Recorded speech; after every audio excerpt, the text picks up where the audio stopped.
Eyewitness News this morning starts right now with breaking news. Well, a massive fire happening right now on Charleston's west side. It broke out on Virginia Street and 7th Avenue. I want to take a look at some of this footage that was shot from Robert Valencia this morning. You can see the fire coming out of the roof. Firefighters are attacking it from everywhere. Right now, Eyewitness News anchor Anthony Kahn is live there. Anthony, what can you tell us? That this was quite the scene when Charleston firefighters first arrived. They told me that when they got on scene of this abandoned building fire, there were 2 people hanging out of the windows. So Charleston firefighters were able to put ladders up to the windows on the other side of this building and rescue those 2 people. Once they did that, they then started tackling the flames. Charleston firefighters tell me that they're really in a defensive manner right now, trying to hit the flames at the top of the building, because right now it's too dangerous to really go inside and do a whole lot. They said this is an abandoned industrial style building and that there's hardwood floors in there that have really accelerated this fire. So really right now they're attacking it from the top and trying to put out those flames right now. As you can see, it is cold and blustery out there. Firefighters have been up on the ladders here for quite a while at this point. So at this point, they're telling me that the folks that they rescued, they believe they will be okay. They're able to get to them in time. And right now they're just waiting for some of these flames to subside here as they continue to fight it. I'll be speaking with firefighters here as this fight continues here this morning, but so far this intersection of Virginia Street and 7th Avenue is closed, and thankfully I think for a quick response, this is really close to one of the Charleston fire stations just up the road here off of Washington Street. We'll keep you updated here all morning long as this continues to be active here in this area. For now, live in Charleston, Anthony Kahn, Eyewitness News. All right, yeah, Brendan, I think that's one of the biggest things that we're really going to see once the temperatures start to drop is a lot of those fires break out. Yeah, that's true. Snow this morning, something we haven't seen in a very long time. Yes, today's the day, November 10th. Winter is back out there. We are tracking some snow this morning, Anna. We have issued a weather alert as today goes on, especially snow showers and squalls will increase into the afternoon and evening, and that's when the heaviest snow looks to occur. So slick travel is likely, especially later in the day, alongside some poor visibility. Even this morning, you want to be careful because we have been seeing that snow across the region. Temps are falling. We're down around the freezing mark right now, so those elevated surfaces like bridges and overpasses, there's that chance, even in the lower elevations, it could turn a little slick on untreated elevated surfaces. There's the snow flying in Charleston. Also coming down hard in Hurricane. Look at that. Actually coating the grass a little bit there in Hurricane. The main roads will stay primarily wet this morning. But again, you get on an elevated surface where air circulates around, that's where you could find a little trouble. And we've got this pipeline of snow coming in out of the northwest this morning.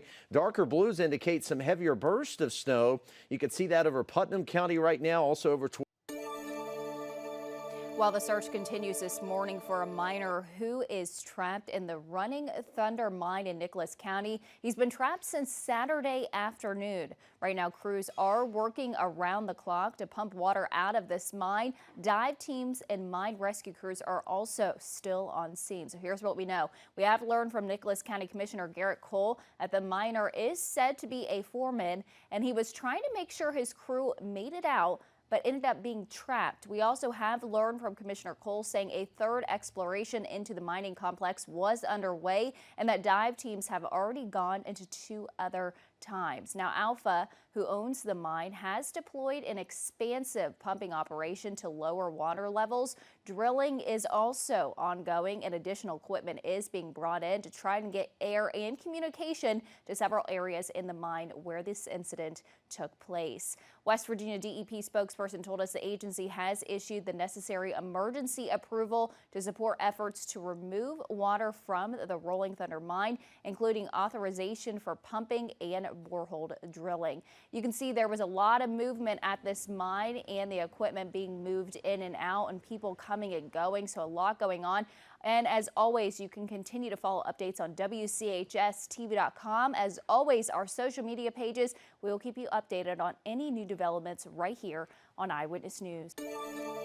Thanks, Hannah. Well, the Trump administration is now calling its states undo full SNAP benefits that were paid under the Supplemental Nutrition Assistance Program during a one-day time window. The controversy involves a time when a federal judge ordered full funding and then a Supreme Court justice put a temporary pause on that order. A federal appeals court is now considering whether to put a longer halt on the full benefits. Congress is also deciding whether to fund SNAP as a part of a proposal to potentially end the government shutdown. Now, millions more people still have not received SNAP benefits for November because their states are waiting on further guidance from the United States Department of Agriculture, which administers SNAP. Patrick Penn, Deputy Undersecretary of Agriculture, warned SNAP directors that states could face penalties if they did not comply. Penn said on Sunday states must immediately undo any steps taken to issue full SNAP benefits for November 2025. As you can imagine, some states are warning of catastrophic operational disruptions if the Trump administration does not reimburse them for the SNAP benefits they already authorized. We'll look at how a lack of funding could impact the situation in multiple states coming up at 6 o'clock this morning. Feeding Families on Eyewitness News is presented by Appalachian Power. Well, Eyewitness News needs you to help us make a difference in the lives of hungry families in our area. Our annual Feeding Families food drive presented by Appalachian Power is underway. Right now, we are teaming up with the Union Mission to collect donations to support families who are truly struggling to put food on their tables. Non-perishable food items can be dropped off at the following locations right here at Eyewitness News. Our address is 1301 Piedmont Road in Charleston, and the Union Mission, their address is 700 South Park Road in Charleston. All right, welcome back on this Monday morning, this snowy Monday morning. It is a weather alert on this November 10th. It's been a while since we've seen flakes. First flakes of the season, always a talking point, but this is a little more than that. Typically, when you see your first flakes of the year, they're pretty inconsequential. These, not so much. This is pretty steady snow out there this morning with temps falling below freezing, so please be careful. It can turn slick today. Snow squalls will especially increase as we head in towards the afternoon and evening. That's when the heaviest snow should be with us, but make no mistake about it, it's still snowing pretty steadily out there this morning with some waves of snow showers dropping in out of the north and west. So watch for slick travel and poor visibility, and you can see that pipeline of snow stretching all the way down from the Great Lakes. Look at that across central Ohio, down towards Huntington, Putnam County, Charleston, also pushing into Fayette and Nicholas County. It's almost like a water hose, but instead of snow, and it's just a narrow band that's just kind of rising up the mountain slopes, especially over in Nicholas and Fayette County. That's where snow-covered roads are likely this morning. For the rest of us, we'll see some slick spots, especially those bridges and overpasses as temps are falling to around freezing. Typically in these early season snow events, your bridges and overpasses are most at risk because there's a lot of residual warmth in the ground this time of the year. Thing about bridges and overpasses, though, you don't get that luxury of the ground right below radiating some of that residual warmth, so you get air circulating around bridges and overpasses, and that makes them much more susceptible at turning slick. Thanks, Brandon. Damp road conditions and somewhat slick as you head into those higher elevations simply because the higher elevated areas are colder and that's where those surfaces are freezing. Also, use caution on bridges today. Those bridges often freeze before road surfaces because that cooler air can flow underneath them, dropping the temperature even further. Looking at Oakwood Road right now, no problems to report. For the most part, though, just damp conditions as you head into Charleston right now. Greenbrier Street also looking a little bit snowy on the camera with a lot of moisture on the roadways. This is reducing visibility, so increase stopping distances and take your time out there today. That's Milton on the bottom left. Hard to see anything, but the snow coming down really good, and also some grassy coating, at least some slush there in Hurricane in Putnam County as that heavier band of snow starts to work its way through. Couple of issues to talk about. Tree down on Route 10 in Lincoln County, 2500 McClellan Highway there. Also, a vehicle crash on I-79 northbound at mile marker 52. That does appear to be closing the northbound left lane on I-79 just to the south of Frametown. Also, two crashes in Kanawha County on Spencer Road at 119 and also on Route 4 in the 1500 block of Elk River Road, both of those in the Clendenin area. Otherwise, travel times are in the green, but you're going to want to give yourself extra time and definitely slow down and use some care as you head to work today. Be safe out there. It's 546. Eyewitness News this morning starts right now with breaking news. While a massive fire happening this morning on Charleston's west side, it broke out on Virginia Street and 7th Avenue. You can see from that footage fire coming out of the roof as firefighters were attacking it from everywhere. Right now, Eyewitness News anchor Anthony Kahn is live there. Anthony, does look like that's fire starting to clear up. What can you tell us? Subsided here as firefighters are still battling it right now, but it really is a lot of smoke. You can see the two ladder trucks still active there, spraying water on the very top of this building. This is at the intersection of Virginia Street and 7th Avenue, and as you can see right now, a lot of char on the building. The flames, as you saw a moment ago, were very high about an hour ago. Now, Charleston Fire Department tells me this was a vacant building. This, they believe, was used as storage at one point, and as you can see right now, though, that the area is still very active and closed off. Now, they told me whenever they first arrived on the scene this morning with the flames really shooting into the sky, they found two people hanging from windows and they had to rescue them. Here's what the assistant fire chief from Charleston Fire Department told me about that this morning.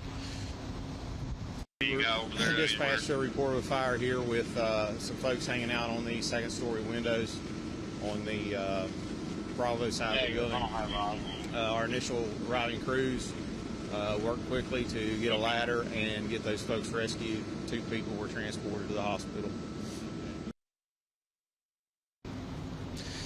And the assistant chief told me that it appeared that that their injuries were not too severe. He thinks that they will be okay. But as far as attacking this fire earlier, they tried to go in earlier. They went in and tried to put out the fire from going into certain parts of the building, but it was just really too much of a task due to the severity of those flames. So that's where they've really started to really hit it from the top. And they said that there was hardwood floors inside that they say had an oil on them that may have acted as a bit of an accelerant, which is why the flames may have gotten to the point that they were. The assistant chief told me it's not clear at this point what they'll be doing with the building. It's not clear if they'll be tearing it down or just kind of letting the shell remain here right now. So a lot of unanswered questions as they really work to finish up their job here this morning. We'll keep you updated as we learn more information. For now, live in Charleston, Anthony Kahn, Eyewitness News.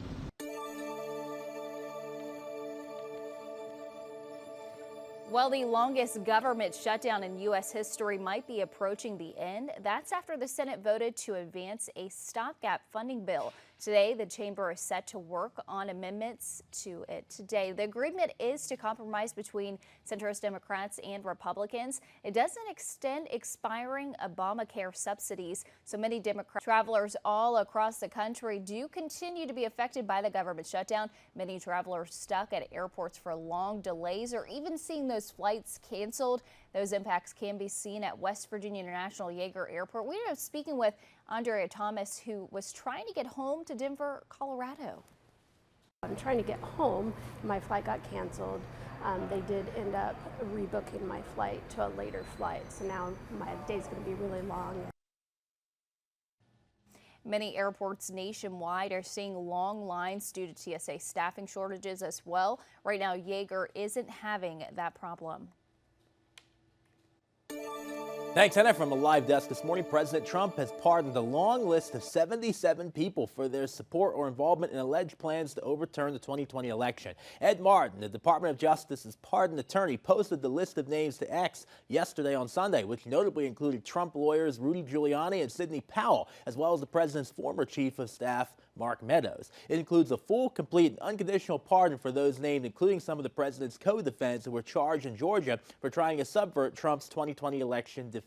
The pardon also directly says it will not apply to President Trump. That's written within the language of the statement. That document reads, "This proclamation ends a grave national injustice perpetrated upon the American people following the 2020 presidential election and continues the process of national reconciliation." We'll look at even more pardons that President Trump has made coming up at 6:30 today. Back with the housing market too expensive for many Americans to break into, the Trump administration confirms it is working on a brand new kind of mortgage that would lower payments but leave homeowners making payments well into old age.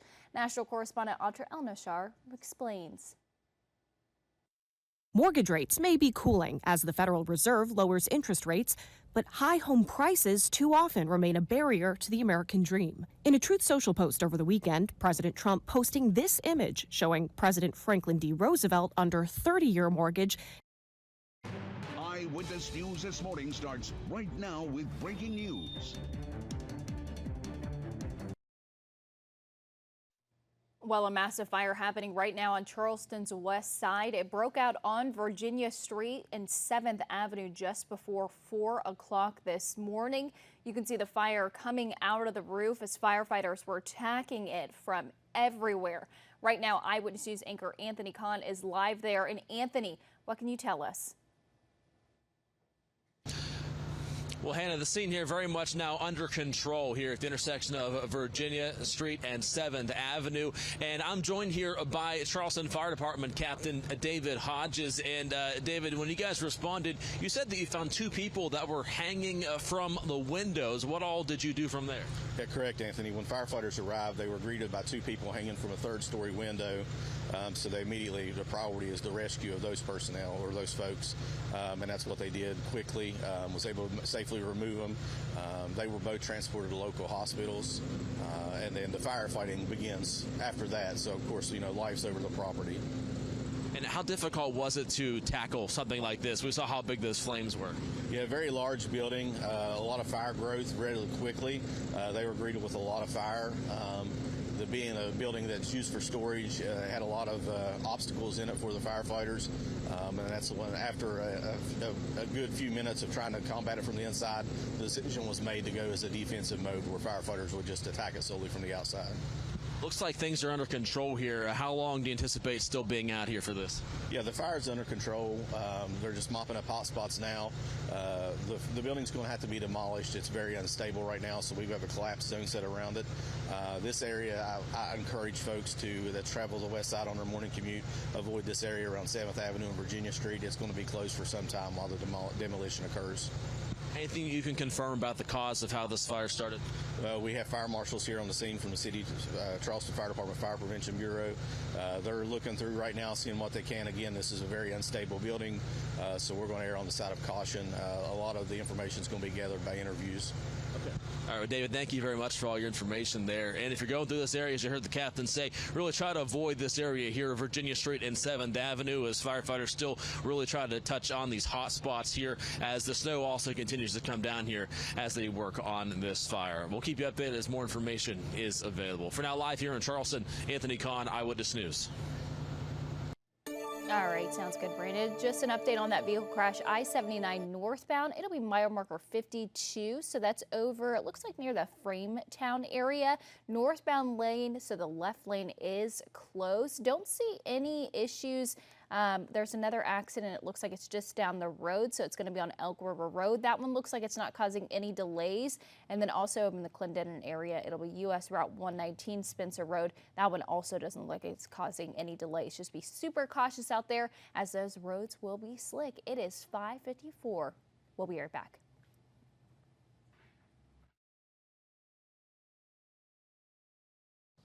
And welcome back. It's time for some good news this morning. Let's check it out. Well, today marks an important date in military history. On November 10th of 1775, John Adams drafted a resolution that created what was known as the Continental Marines. The date is now observed as the birth date of the U.S. Marine Corps. U.S. Mint has unveiled a special coin to honor the rich history of the Marines.